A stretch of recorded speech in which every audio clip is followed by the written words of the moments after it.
दोस्तों नमस्कार, जय हिंद, जय भारत। रुद्रनॉमिक्स के आज के हमारे संपादकीय में आप लोगों का स्वागत है। तो आज 7 फरवरी है और दो जो मेन आपके यूपीएससी सिविल सर्विसेज एग्जाम के सिलेबस से जुड़े हुए एडिटोरियल जो हिंदू ने आज पब्लिश किए हैं। एक तो है इंडिया ईयू ट्रेड डील के साथ, ये बात करता है कैसे जो है और रिलेशनशिप को डाइवर्सिफाई करना है आगे।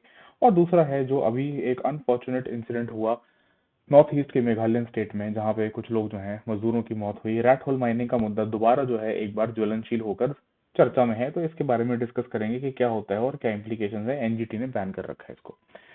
आप लोगों ने अगर सब्सक्राइब नहीं किया है तो प्लीज सब्सक्राइब कर लीजिएगा रुद्रनॉमिक्स को, हमारे यूट्यूब चैनल को। That gives us good amount of motivation. चलिए, पहला जो आर्टिकल है आज का एडिटोरियल जो संपादकीय का है वो है भारत और ईयू की जो हाल ही में ट्रेड डील हुई है। और ये कह रहा है कि ऐसे जो है ये एक स्ट्रेटेजिक टर्निंग पॉइंट है भारत और यूरोपियन संघ के रिश्तों के बीच में।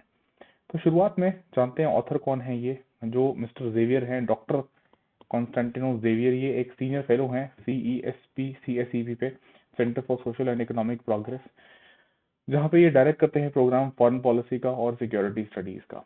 साथ साथ ये जो है एक ब्रुकिंग इंस्टीट्यूशंस के साथ भी जुड़े रहे हैं और अशोका यूनिवर्सिटी के डिपार्टमेंट ऑफ इंटरनेशनल रिलेशंस में भी विजिटिंग प्रोफेसर के तौर पे कार्यरत हैं। तो चलिए देखते हैं क्या कहा है ऑथर ने। शुरुआत में ऑथर कहते हैं कि देखिए, जो अभी हाल ही में इकोनॉमिक डील हुई है वो ओपन अप करती है अवेन्यूज भारत के लिए और यूरोपियन यूनियन के लिए कि वो इंटरनेशनल ऑर्डर को स्टेबलाइज कर सकते हैं। यानी कि ऑथर यहाँ पे ये आपको बताते हैं कि जो इंटरनेशनल ऑर्डर है उसमें स्टेबिलिटी की कमी चल रही है, वो उतना स्टेबल नहीं है जिसको हम स्टेबल बनाने में कंट्रीब्यूट कर सकते हैं। फिर कहते हैं कि पिछले हफ्ते जो भारत और ईयू ने अचीव किया है वो 1 या 2 साल पहले तक अगर हम जाकर सोचें तो किसी के लिए भी ये सोच पाना, या बहुत सारे ऑब्जर्वर्स जो हैं वो कहते थे कि ये हो ही नहीं सकता। यूरोपियन यूनियन के साथ जितने डिफरेंसेस हैं और जिस हिसाब से स्टेलमेट एक चल रहा था पिछले कई सालों से, तो इंडिया के साथ ये ट्रेड डील अचीव करना इम्पॉसिबल ही समझा जाता था। तो मीटिंग हाफवे, यानी दोनों पक्षों ने जो है थोड़ी थोड़ी अपनी पोजीशन जो है उनको चेंज किया, अकोमोडेट किया एक दूसरे के इंटरेस्ट्स को, और एक लॉन्ग एल्यूसिव ट्रेड एग्रीमेंट जो है, यानी बहुत समय से जो एल्यूड हो रहा था, बहुत समय से जो हाथ में नहीं आ रहा था, उसको जो है फाइनली साइन कर लिया गया। तो कहते हैं ऑथर के पहले नेगोशिएट हुआ, फिर बीच में रुकावट आई, स्टॉल हुआ, फिर रिवाइव हुआ और री इमेजिन किया गया almost over a quarter of a century. यानी ऑथर कहते हैं कि तकरीबन तकरीबन आप ऐसा मान के चलिए कि 2000 के दशक से लेके हम आ गए 2026 के अंदर। तो इतना समय जो है ओवरऑल लग गया कि इस एक एल्यूसिव अग्रीमेंट को साइन करने के अंदर। तो फिर कहते हैं कि ये एक स्ट्रेटेजिक इन्फ्लेक्शन पॉइंट जो है उसको सिग्नल करता है, and it can become one of the most consequential partnership. Consequential partnership का मतलब होता है कि जिसके अच्छे खासे दूरगामी जो इसके परिणाम, कॉन्सिक्वेंसेज जो हैं वो निकल के देखने को हमें मिल सकते हैं। किस चीज के लिए? स्टेबलाइज करने के लिए एक ऐसे अंतरराष्ट्रीय आज के ऑर्डर को जहाँ पे बहुत तीव्रता है, बहुत तेजी से चीजें चेंज हो जाती हैं, अनसर्टेनिटी है और कन्फ्लिक्चुअल ट्रांजिशन जो है वो बहुत दिखाई पड़ती है कि एलाइज जो हैं, एलाइज के साथ ही उनकी आपस में नहीं बन रही है। जो ट्रेडिशनली एलाइज भी थे वो भी they are also turning out to be force, वो भी जो है दुश्मन आपस में एक तरीके से बन रहे हैं। राइवलरीज जो है उनके बीच में देखने को मिल रही है। तो इस पूरे सिनेरियो में ऑथर जो है ये एक इमेजिनेशन देते हैं हमें। फिर कहते हैं a meeting point with a risk hours Brussels. Brussels क्या है? जहां यूरोपियन यूनियन के हेडक्वार्टर्स हैं। तो ब्रजल्स इसलिए ऑथर कहते हैं कि कमर्शियल ब्रेक थ्रू जो डील का हुआ उसके पीछे मेजरली दो ड्राइवर्स ने काम किया, दो उसके पीछे जो है कारण रहे। पहला कहते हैं एक तो है पॉलिटिकल, दूसरा कहते हैं जियोपॉलिटिकल। दोनों को दोस्तों डिस्कस करेंगे एक एक करके। पहले बात करते हैं पॉलिटिकल एंगल की।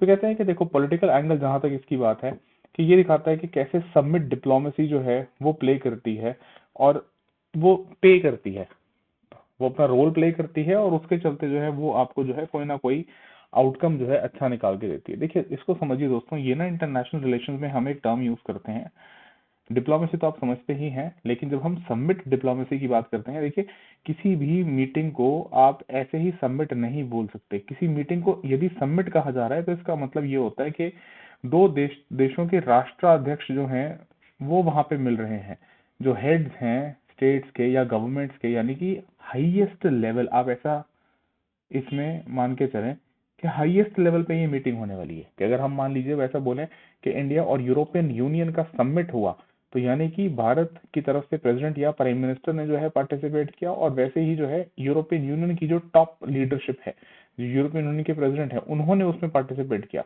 ये मीटिंग जो है समिट कहला सकती है। ठीक है। जैसे और अगर मान लीजिए फॉरेन मिनिस्टर्स मिले या डिफेंस मिनिस्टर्स मिले, तो हम उसको समिट की श्रेणी में नहीं रख सकते, हम उसको फिर समिट नहीं कहते। तो ये क्या कह रहे हैं ऑथर के, समिट डिप्लोमेसी। समिट डिप्लोमेसी मतलब जो बिल्कुल राष्ट्राध्यक्ष के लेवल से या टॉप ऑफ द लीडरशिप के लेवल से जो आप डिप्लोमेसी में एंगेज करते हैं हाईएस्ट लेवल पे, जहां भारत और यूरोपियन यूनियन का ये एग्जाम्पल कोड करते हैं कि पिछले 10 साल से पर्टिकुलरली दोस्तों ये summit level diplomacy highest level पे हो रही थी, जिसकी शुरुआत प्राइम मिनिस्टर मोदी की जो ब्रजल्स की विजिट हुई 2016 की, वहीं से उसका आगाज हुआ, वहीं से उसकी शुरुआत हुई। इसके चलते अनप्रेसिडेंटेड जो है फ्रीक्वेंसी ऑफ मीटिंग्स हुई, यानी कि काफी दफा जो है मीटिंग्स हुई, फ्रैंक एक्सचेंज हुए पर्सपेक्टिव्स के कि भारत जो है उसकी क्या दिक्कतें हैं, भारत कहाँ पे जो है यूरोपियन यूनियन को एक्सेस नहीं दे सकता अपने मार्केट की, और कहाँ पे यूरोपियन यूनियन के जो कंटेंशियस पॉइंट्स थे उनके ऊपर बात करके ट्रस्ट बिल्ड किया गया, इनेबल किया गया pursuit of highest hanging fruit despite repeated failures since 2007, जो ऑथर शुरू में कह रहे थे। फिर कहते हैं कि इस फ्रीक्वेंसी ऑफ मीटिंग्स में जो बढ़ावा देखने को मिला और जो हाईएस्ट लेवल से डिप्लोमेसी हुई, इसने एम्पावर किया दोनों तरफ की लीडरशिप्स को, चाहे हम भारत की बात करें या यूरोपियन संघ की बात करें, तो वो इन्वेस्ट कर पाए अच्छी खासी पर्सनल कैपिटल और पॉलिटिकल कैपिटल, ताकि हम इन ऑब्स्टेकल्स को, इन रिस्क को जो दिख रहे थे परसीवेबल, इनको ओवरकम कर पाए। फिर कहते हैं ऑथर कि भारत सरकार ने जो है काम किया डोमेस्टिक स्टेक होल्डर्स के साथ, उनकी प्रोटेक्शनिस्टिक या उनकी प्रोटेक्शनिस्ट इम्पल्सेस को एड्रेस किया, उनको समझाया कि यूरोपियन यूनियन क्या ऑफर कर रहा है क्वालिटेटिवली जो कि डिफरेंट है बतौर एक इकोनॉमिक पार्टनर, जहां पे अगर चीन से हम कंपेयर करते हैं, तो ये सारा कुछ जो है वो गवर्नमेंट ने अपने, आप कह लीजिए डोमेस्टिक जो इंडस्ट्री है, डोमेस्टिक जो हमारे प्लेयर्स हैं, उनको कॉन्फिडेंस में लेने के लिए, ताकि ये डील जो है आगे बढ़ सके। फिर फर्दर ऑथर कहते हैं कि इसी के अंदर हमें जो देखने को मिलती है बात कि यूरोपियन यूनियन की तरफ से यदि देखा जाए तो वहां पे भी जो है दोनों पक्षों के बीच में, कौन से दोनों पक्ष, एक तो कहते हैं यूरोपियन जो कमीशन है और यूरोपियन जो काउंसिल है, दोनों के बीच में जो है एक सामंजस्य होना जो है वो जरूरी था, जिसके चलते ये आगे पुश हो सकता, और ये हुआ तभी ये आगे डील बढ़ पाई है ना। अदरवाइज ये कहते हैं कि जो रिस्क अवर्स ब्यूरोक्रेसी है ब्रसल्स की, रिस्क अवर्स का मतलब क्या है, that they would mind taking risk, वो रिस्क ना लेना पसंद करते हैं, दे माइंड टेकिंग रिस्क, तो वो अपनी इस रिजिडिटी से आगे बढ़े और जो ये टेम्पलेट्स थे उनको उन्होंने पीछे छोड़ा कि हाँ ऐसा ही होना चाहिए तभी हम डील करेंगे, तो उन्होंने उस रिजिडिटी को जो है they made way for the deal. So with this political direction negotiators, कहते हैं author, finally found common ground, कि अब है ठीक है, भारत और यूरोपियन यूनियन दोनों को एक कॉमन ग्राउंड मिला कि वो आगे बात करके डील को फाइनलाइज करने की तरफ लेके जाएं। ये तो ऑथर कहते हैं पहला पॉलिटिकल ड्राइवर है ना, दो ड्राइवर्स की बात करी, एक ड्राइवर हमने डिस्कस कर लिया, दूसरा ड्राइवर कहते हैं देखिए देखिए और कहते हैं कि ज्यादा इसमें सिग्निफिकेंस है कि it is driven by the urgency of responding to an international system that is shaking if not collapsing. This is a very crucial point. देखिए आप देखिए कि जिस प्रकार से इंटरनेशनल रिलेशंस में एक पूरा फ्लक्स जो है देखने को मिल रहा है, बहुत ज्यादा चीजें वोलेटाइल हैं, काफी उथल पुथल मची हुई है, तो उसको ऑथर कहते हैं कि देखो अगर चलो ठीक है ऐसा ये कोलैप्स अगर नहीं हो रहा तो कम से कम ये तो कहा ही जा सकता है कि बहुत जो है ना, it is shaking very badly. तो कहते हैं इसी के अंदर जो है agreement is the most tangible product of the extra ordinary geopolitical churn. एक बहुत इंपॉर्टेंट फ्रेज यहाँ पे यूज करते हैं, एक्स्ट्रा ऑर्डिनरी, असामान्य है, ऐसा नहीं देखने को मिला भूतपूर्व हमें, जियोपॉलिटिकल चर्न, जिसमें कहते हैं कि 3 पार्टीज हैं जिन्होंने मेजरली कंट्रीब्यूट किया है। एक तो कहते हैं अमेरिका का राष्ट्रपति डोनाल्ड ट्रंप का जो कमर्शियल ऑफेंसिव है, कमर्शियल ऑफेंसिव का मतलब कि आज सुबह उठे, मन किया, बोल दिया टैरिफ लगा दिए 25%, कल उठे बोले आज 25 और बढ़ा देते हैं, फिर बोले 500% लगाएंगे, फिर बोले 5000% लगाएंगे। तो ऑथर कहते हैं कि ये कमर्शियल ऑफेंसिव आपने क्या, आप क्या धमकियां देते रहते हो, ट्रेड को आपने वेपनाइज कर दिया है, डॉलर के यूज को आपने वेपनाइज कर दिया है, राइट। जिस तरीके से रशिया के ऊपर सैंक्शंस लगाए गए थे, रशिया को स्विफ्ट सिस्टम जो है उससे बाहर कर दिया गया था। दूसरा फिर ये कहते हैं कि 2 और प्लेयर्स हैं कि जो जिनके चलते ये वोलेटिलिटी या ये जियोपॉलिटिकल एक्स्ट्राऑर्डिनरी जो चर्निंग है वो चल रही है, that is continued coercion and economic security threats posed by China and Russia. तो ये ऑथर यहाँ पे हाईलाइट करते हैं जियोपॉलिटिकल रीजन। फिर कहते हैं चलो लार्जर पिक्चर पे चलते हैं, कि ये कहते हैं कि जो अब इस दो ड्राइवर्स के चलते भारत और यूरोपीय संघ के बीच में ये इकोनॉमिक एग्रीमेंट हुआ, ये कहते हैं एक नींव है, एक फाउंडेशन है ब्रॉडर स्ट्रेटेजिक रीअलाइनमेंट की भारत और यूरोपियन यूनियन के बीच में। और ये एक तरीके से कह लीजिए एक काइंड ऑफ थोड़ा ना वार्निंग देते हैं कि सिर्फ ट्रेड, सिर्फ व्यापार जो है वो सस्टेन नहीं कर पाएगा इस कन्वर्जेंस को। भारत और यूरोपियन संघ की जो पार्टनरशिप है उसको हमें एक ड्यूरेबल स्ट्रेटेजिक शिफ्ट की तरफ अगर लेके जाना है, तो ऑथर कहते हैं कि आपको ट्रेड, लेकिन ट्रेड में और चीजें जोड़नी जरूरी हो जाएंगी। मतलब ट्रेड व्यापार के अलावा there has to be other sectors, जिनका ये अभी आगे जिक्र करते हैं, जिनको जोड़ना जरूरी है। अदरवाइज बोलते हैं कि it will remain confined to tariff, market access, और सिर्फ एक टैक्टिकल एडजस्टमेंट बन जाएगा टैरिफ्स की। ठीक है, तो कहते हैं अदर डिमेंशन जो हैं भारत और यूरोपियन यूनियन के स्ट्रेटेजिक पार्टनरशिप के, जिनका समिट के दौरान उल्लेख भी किया गया, उसमें सबसे कहते हैं नोटेबल हैं defence, security, energy, technology and mobility. तो इनके ऊपर एक एक दो पॉइंट्स फटाफट देखते हैं क्या कहा ऑथर ने। तो पहला ये कहते हैं कि देखो, पहला पॉइंट, पहला जो है मतलब ट्रेड के अलावा, ठीक है, वो है डिफेंस और सिक्योरिटी। तो कहते हैं कि there is a logic for deeper cooperation. वो और कैसा होता जा रहा है, और ज्यादा समय के साथ increasingly it is becoming compelling. Compelling का मतलब क्या हुआ कि करना ही करना जरूरी है, एम्फेसाइज कर रहे हैं मतलब ऑथर यहाँ पे एक तरीके से। ये पूरा आप ऐसे समझ के देखिए। तो कहते हैं कि भारत और ईयू जो है दोनों के स्टेक्स हैं, दोनों के लिए, दोनों के हित में है इंश्योर करना मैरीटाइम स्टेबिलिटी और फ्रीडम ऑफ नेविगेशन, कि किसी कंट्री का उसमें दबदबा ना हो। और ग्रोइंग अपॉर्चुनिटीज हैं ज्वाइंट मिलिट्री एक्सरसाइजेस के लिए, इंफॉर्मेशन आपस में शेयर करें दोनों देश, दोनों पार्टीज। यूरोपियन यूनियन तो कई देशों का समूह है ना, 27 कंट्रीज उसमें। And development of security capacity among the Indo Pacific states.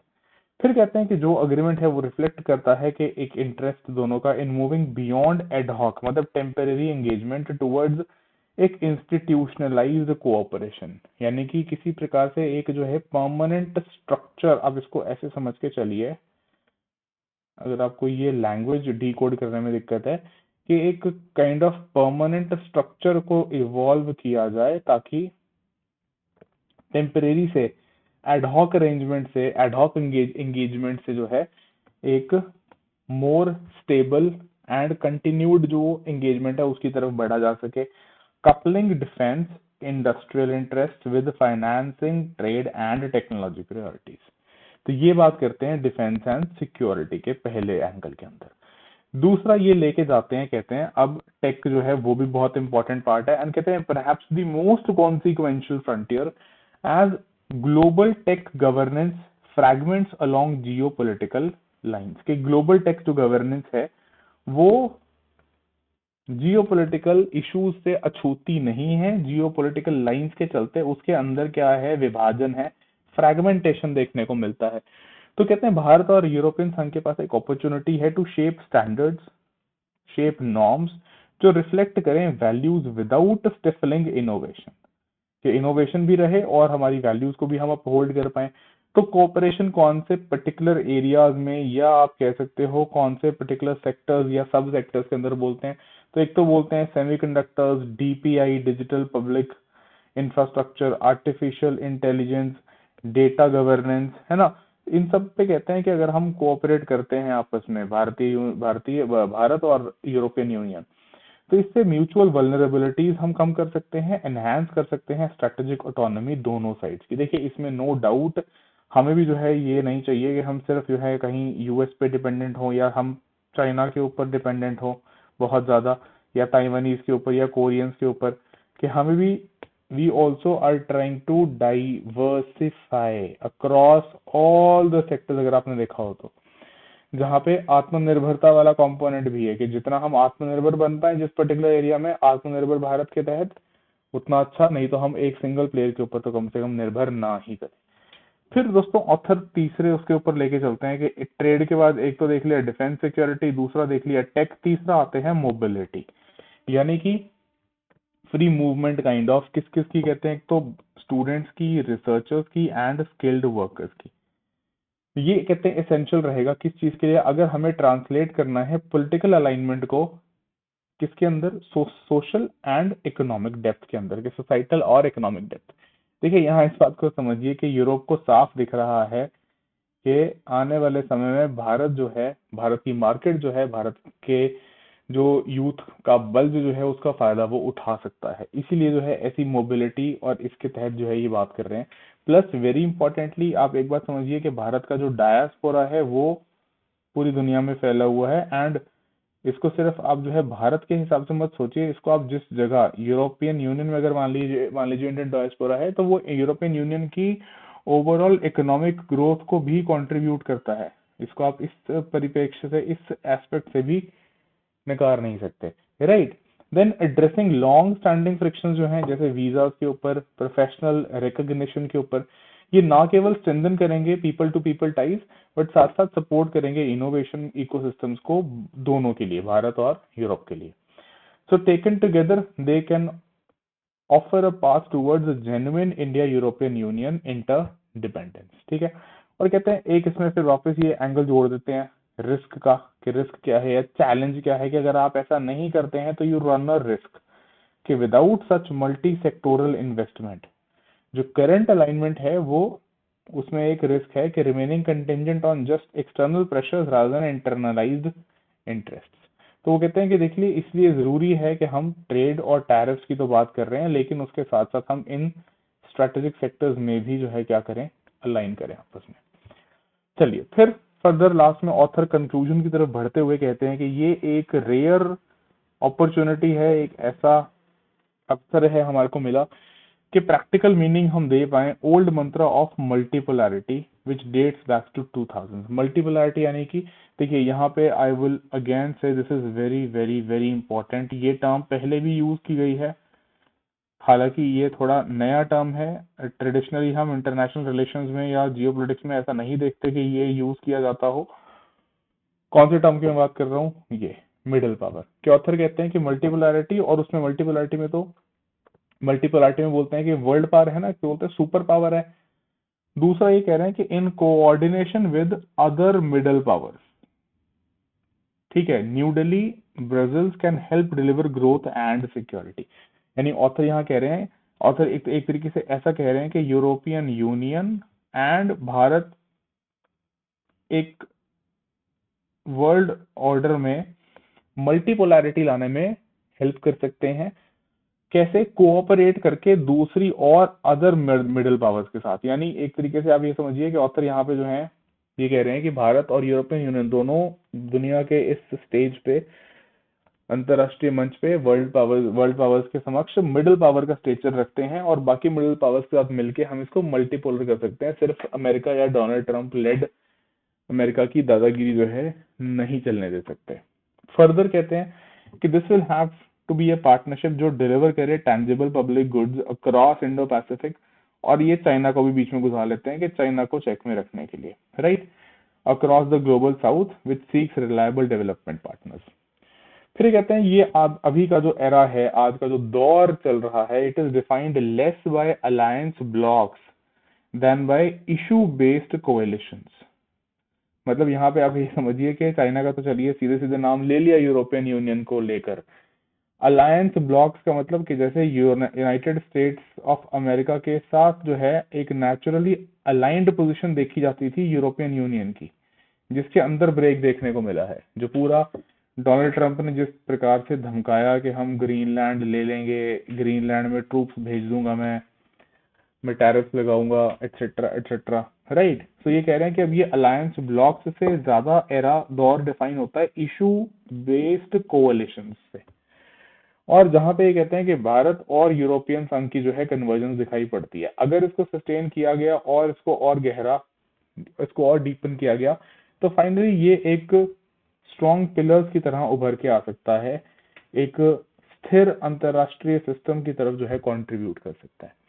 तो फिर ऑथर कहते हैं कि देखिए इकोनॉमिक डील जो है वो एक शुरुआत है, केवल वो केवल एक स्टार्ट है। स्ट्रेटेजिक टेस्ट नाउ जो है, अब जो स्ट्रेटेजिक टेस्ट है इसका वो लाई करता है इन व्हाट फॉलोज के हम और अपनी जो यूरोपियन यूनियन के साथ एंगेजमेंट है, या कह लीजिए दोनों पार्टी जो है आगे कैसे जो है और एंगेज करती हैं दोनों बियॉन्ड ट्रेड जाके, राइट। तो इस प्रकार से अब देखिए इसमें ना कई सारी टर्मिनोलॉजी ऐसी है जो मैं आप लोगों से रिक्वेस्ट करूंगा, प्लीज उसको नोट डाउन कर लीजिए। ये सारी की सारी टर्मिनोलॉजी एज इट इज आपकी मेंस में काम आने वाली है for sure, right. So please be very particular about it कि आप इसके जो है अपने खुद के हैंड रिटन नोट्स जो है वो बना लें। चलिए चलते हैं अगले आर्टिकल पे। अब बहुत ही एक अनफॉर्चुनेट इंसिडेंट देखने को मिला हमें, नॉर्थ ईस्टर्न स्टेट हमारा है मेघालय का, जहाँ पे 5 फरवरी को 18 लोग जो हैं मजदूर जो हैं उनकी मृत्यु हो गई। अब इस संपादकीय में मेन जो मुद्दा है जो डिस्कस किया गया है दोस्तों, वो है ये रैट होल माइनिंग वाला, जिसको ऑलरेडी जो है हमारे यहाँ जुडिशरी ने बैन किया है, फिर भी जो है ये रह रहकर न्यूज में आता है।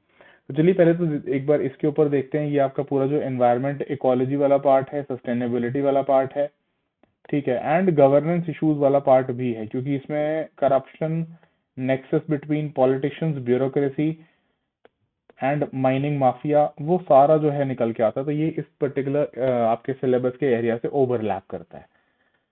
चलिए देखिए, तो शुरुआत क्या करता है आर्टिकल, कहता है कि illegal mining should become socially expensive and operationally prohibitive, ठीक है, कि ये इस तरह से जैसे ये इसके अंदर जाके जो है एक वर्टिकल ऐसे शाफ्ट के तहत लोगों को नीचे भेजा जाता है, जैसे आपको ये दिख रहा होगा यहाँ पे ये रस्सियां, है ना, और फिर वहां से हॉरिजॉन्टल टनल्स में आपको पिक्चर शो करूंगा कैसे ये होता है।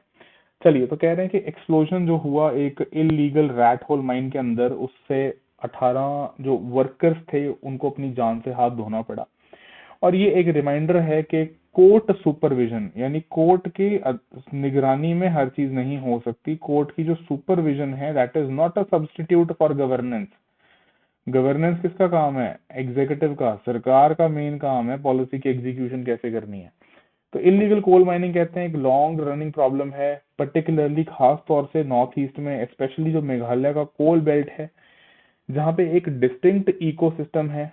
इकोसिस्टम पूरा पूरा, एक तो देखिए इसमें आपको इकोसिस्टम के अंदर, इकोसिस्टम से पहले इकोलॉजी में अगर हम टोपोग्राफी देखें इसका, तो ये टोपोग्राफी जो हिल्स का है ये बहुत ही यूनिक है, ठीक है। इसमें ये रैट होल माइनिंग जो है इन माइनर्स को सस्ती पड़ती है और एफिशिएंट पड़ती है, राइट, लेकिन रिस्की है और बहुत बहुत बहुत ज्यादा, आप ऐसे समझ लीजिए कि इकोलॉजिकली हार्मफुल भी है, राइट। तो कहते हैं क्या, स्मॉल प्राइवेट और community owned land holdings, coal के छोटे छोटे थिन सीम्स जहां पे डिपॉजिट्स हैं, weak local enforcement rules regulations का कोर्ट के द्वारा बैंड है ऑलरेडी, एंड सप्लाई चेन्स का, ये सब कुछ जो है it launders illegal coal into legitimate markets, के जो इलीगली यहाँ से माइन करके कोयला निकाला जाता है उसको मार्केट में सप्लाई कर दिया जाता है, और एक बार वो मार्केट तक सप्लाई हो गया तो वो मिक्स हो जाता है लीगली माइंड कोल के साथ, फिर आप उसको सेपरेट नहीं कर सकते।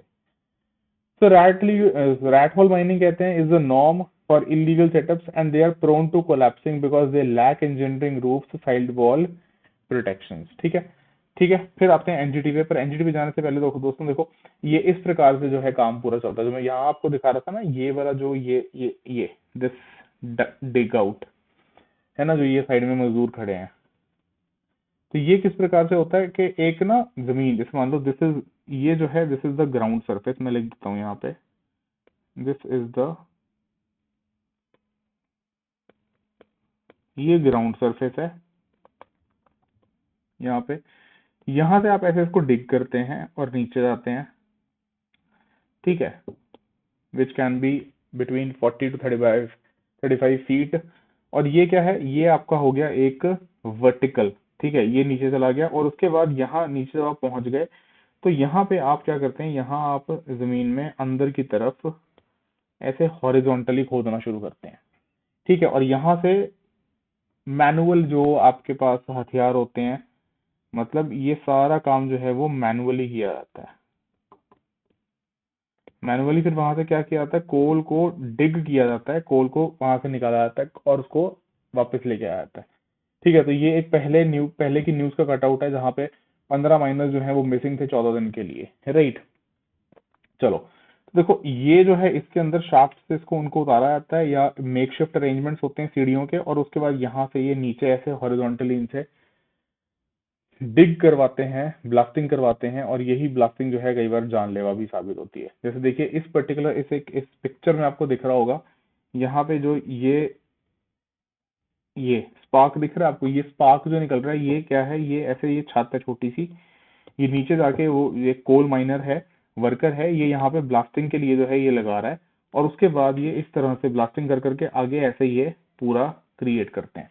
और ये डेंजरस है क्योंकि देखिए इसमें साइड प्रोटेक्शन जो है वो सिर्फ ये डंडे से लगे हुए हैं, इसमें कोई और पर्टिकुलर रूफ को लेकर या साइड प्रोटेक्शन वॉल को लेकर कोई भी अरेंजमेंट्स नहीं होते हैं। तो ये ब्लास्ट करते समय अगर मान लीजिए ये पूरा का पूरा स्ट्रक्चर यहाँ पे कोलैप्स कर गया, तो जो नीचे जितने मजदूर हैं या जितने वर्कर्स हैं वो इसके अंदर ही ट्रैप हो जाते हैं। और क्योंकि ये सारा सेटअप जो है इलीगल होता है, तो कोई भी यहाँ पे एज सच और इन्फोर्समेंट और कोई सॉरी नॉट इन्फोर्समेंट और कोई सेफ्टी मेजर्स जो हैं वो भी नहीं होते हैं इन प्लेस। ठीक है, चलिए, सो इसका डेफिनेशन मैंने आपको इंक्लूड कर दिया कि rat hole mining is a form of small scale manual coal mining practised mainly in these northeastern part of the states. Name comes from tiny narrow tunnels, है ना, often just 3 to 4 feet high that miners crawl through much like a rat hole, जैसे चूहे की तरह वो crawl करके उसमें जाते हैं। So how does it work? ये मैंने आपको ऑलरेडी दिखा दिया है कि small vertical shaft sometimes 100 to 400 meter deep is dug. उसके बाद यहाँ से from the bottom, ठीक है, कि एक बार आप अगर मान लीजिए ये जमीन है ऐसे, यहाँ पे this is the ground, यहाँ से आपने नीचे डग किया और एक बार आप यहाँ पे पहुंच गए तो फिर उसके बाद आपने यहाँ से हॉरिजॉन्टली जो है खोदना शुरू किया, right. So horizontal tunnels branch out to reach coal seams जहाँ पे वो डिपॉजिट है, and coal is cut by hand with basic tools and hauled up in baskets, और बास्केट से फिर जो है उसको यहाँ से यहाँ लेके आते हैं, ये ऐसे चूहे की तरह बिल्कुल रैट होल, और यहाँ से फिर शाफ्ट के थ्रू इसको ऊपर खींचा जाता है। ठीक है, तो इस प्रकार से ये पूरा सिस्टम काम करता है। चलिए वापस आते हैं आर्टिकल पे। तो आर्टिकल कहता है कि देखिए जो नेशनल ग्रीन ट्राइब्यूनल है इसने 2014 में ही ऑर्डर कर दिया था सेसेशन ऑफ एक्टिविटीज। ये देखो ये दिख रही है आपको कि ये जो ये वो वर्टिकल वाला जो मैं कहता ना, जमीन से नीचे पहले एक वर्टिकल डगआउट होगा और ये यहाँ से नीचे जाके इसके बाद यहाँ से इन्होंने हॉरिजॉन्टली खोदा होगा इधर की तरफ को, ठीक है, और इधर की तरफ को, और ये आपको दिख रहा है, ये देखो ये सीढ़ियां टेम्परेरी मेकशाफ्ट अरेंजमेंट है यहाँ से निकलने का। चलो वापस आते हैं, ठीक है। तो एनजीटी ने 2014 में ही इसको बैन कर दिया था, बट क्या कहते हैं इलीगल माइंस जो है दे हैव कंटिन्यूड। क्यों? लोकल डिपेंडेंस, इनकम, देखो सीधी सीधी बात है, जहाँ पे लोगों के पास अगर एम्प्लॉयमेंट की अपॉर्चुनिटीज नहीं है, स्किल नहीं है उनके पास, तो फिर they get prone to these works, कि यहाँ आके फिर वो काम करते हैं। ओनरशिप फ्रेगमेंटेड है, कॉन्ट्रैक्टरशिप है ना, और अकाउंटेबिलिटी और पेट्रनेज। पेट्रनेज किसकी? आप खुद समझदार हैं कि इसमें जो है डेफिनेटली पॉलिटिशियंस का नेक्सस है, पॉलिटिशियंस और ब्यूरोक्रेसी और लोकल जो ये माइनिंग माफिया है। So operators of illegal mines also under report accidents, के ये बताते भी नहीं है। ये तो चलो अब ऐसा हुआ कि लाइमलाइट में आ गया, न्यूज में इतना हाईलाइट हो गया, मतलब इतना बड़ा ब्लास्ट हो गया, इतने सारे लोगों की जान जो है उसमें चली गई, ये तो न्यूज में आ जाता है और पता चल जाता है। बहुत सारे बाकी एक्सीडेंट्स को जो है छुपा लिया जाता है, वर्कर्स को फॉर्मल रिकॉर्ड से बाहर रखा जाता है। So while workers deaths hit the headlines, जो बाकी इंजरीज हैं, बाकी जो और एक्सीडेंट्स हैं, पर्टिकुलरली जैसे चाइल्ड लेबर है, इनको तो रिपोर्ट ही नहीं होने दिया जाता। ठीक है, चलिए फर्दर क्या कहते हैं ऑथर के, देखिए इलीगली कोल जो है ये it is not easy to separate from legacy और auctioned coal once it has entered the supply chain, कि एक बार जो है ये सप्लाई चेन का हिस्सा बन गया, एक बार आपने जो है इसको मार्केट में ला दिया, यहाँ एक बार पहुंच गया तो नहीं कर सकते। But the expected cost of illegal extraction and transport needs to go up, कि फिर ऑथर कहते हैं कि देखो इसको अब आप जो है how will you prevent it from happening, कि अब समस्या तो सबके सामने है, पर इसको समाधान सोल्यूशन क्या है इसका, कैसे इसको जो है ठीक किया जाए, रोका जाए। तो ये कहते हैं कि सोशल कॉस्ट और जो इसका ट्रांसपोर्ट का कॉस्ट है ना, कि यहाँ से ट्रांसपोर्टेशन अगर होती है इलीगल या ऐसे माइनिंग एरिया से, तो आप क्या करो, सब सारे जितने आपके लीगल वाले हैं उनके ऊपर जीपीएस इनेबल्ड करो उनको, ठीक है।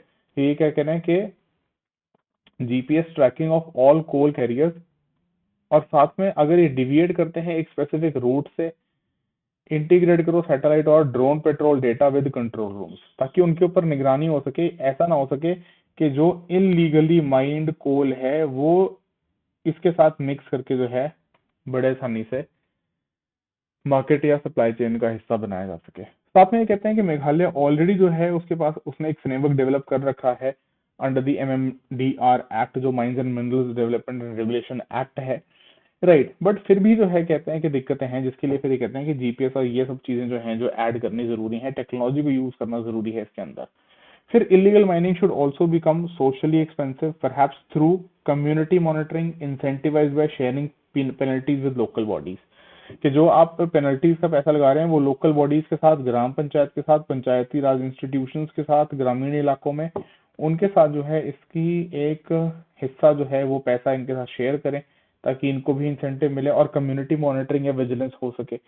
कन्वर्सली कहते हैं स्टेट जो है should pressure intermediaries with seizure, cancel किए जाए लाइसेंसेज, प्रोसिक्यूट किया जाए और ब्लैकलिस्ट किया जाए फ्रॉम ऑप्शंस, अगर कोई प्लेयर इसके अंदर जो है वो जुड़ा हुआ पाया जाता है, ठीक है। So next, bans fails sans alternatives, कि बैन जो है वो फेल हो जाता है अगर लोगों के पास ऑल्टरनेट कोई मौजूद ना हो, तो वापस वो जाके फिर जो है इसी के अंदर फंसते हैं। आप सोच के देखिए ना कि 2014 से नेशनल ग्रीन ट्राइब्यूनल ने बैन कर रखा है, उसके बावजूद भी जो है रैम्पेंटली हो रहा है।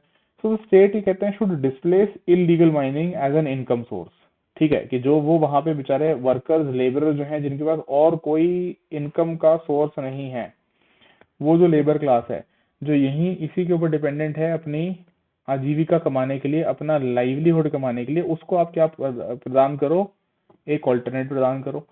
कैसे? By setting up credit and market linkages for horticulture, construction, small manufacturing, tourism, refitting public works, ये सब करके, ताकि आप अब्सॉर्ब कर सको इस लेबर को जो ये यहाँ पे इस इलीगल माइन में जाके अपनी जान जोखिम में डाल के बेचारी मजबूर हो रही है पैसा कमाने के लिए, ठीक है।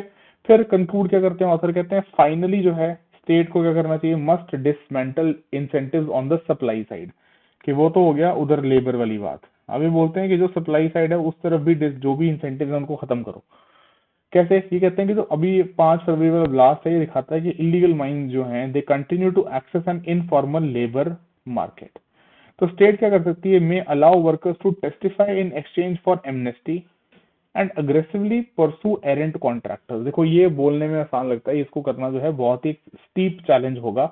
क्या कह रहे हैं ये, कि वर्कर जो हैं उनको आप सरकारी, एक तरीके से अगर मैं सीधी सरल भाषा में समझाऊं, कि वर्कर जो हैं वो एक तरीके से सरकारी गवाह बन के जो है टेस्टिमनी दे दें जो ये इलीगल माइनिंग कर रहे हैं लोग उनके खिलाफ, ठीक है, जो ये ऐसे जो कॉन्ट्रैक्टर्स हैं जो एरिंग साइड पे हैं, इन एक्सचेंज फॉर एमनेस्टी, कि इनको जो है छोड़ दी जाए। So it should also subvert the administrative tolerance for such contractors bye rotating postings in hotspot districts and independent audit permit, कि इनको जो है एक जगह पे परमानेंट स्टेशन ना होने दिया जाए, ताकि इनके नेक्सस जो है वहां पे जो इनका पूरा तंत्र ये बिछा लेते हैं वो वहां पे परमानेंटली सेटअप ना कर पाए, या इसको कह सकते हो कमजोर किया जाए, ठीक है। And treating rat hole mining as an enforcement issue alone risk करता है pushing the practice further underground, कि आप केवल एनफोर्समेंट के तौर पे इस चुनौती को नहीं देख सकते, एनफोर्समेंट के अलावा भी दिक्कत है, एनफोर्समेंट का इशू है, साथ में जो ऑल्टरनेटिव की बात की जा रही थी अभी, उस ऑल्टरनेट का भी इशू है कि आपको ऑल्टरनेट उनको प्रोवाइड करना पड़ेगा, ठीक है। तो ये सारी ओवरऑल ये आर्टिकल बात करता है। तो आई होप आपको ये पूरा का पूरा रैट होल माइनिंग वाला कॉन्सेप्ट जो है वो भी समझ में आ गया, और भारत और यूरोपियन यूनियन का जो डाइवर्सिफाई करने की जो बात की जा रही है रिलेशनशिप को, वो भी समझ में आ गया। चलिए इसके साथ आज के लिए यही सब करते हैं समाप्ति। Thank you so much. जय हिंद, जय भारत।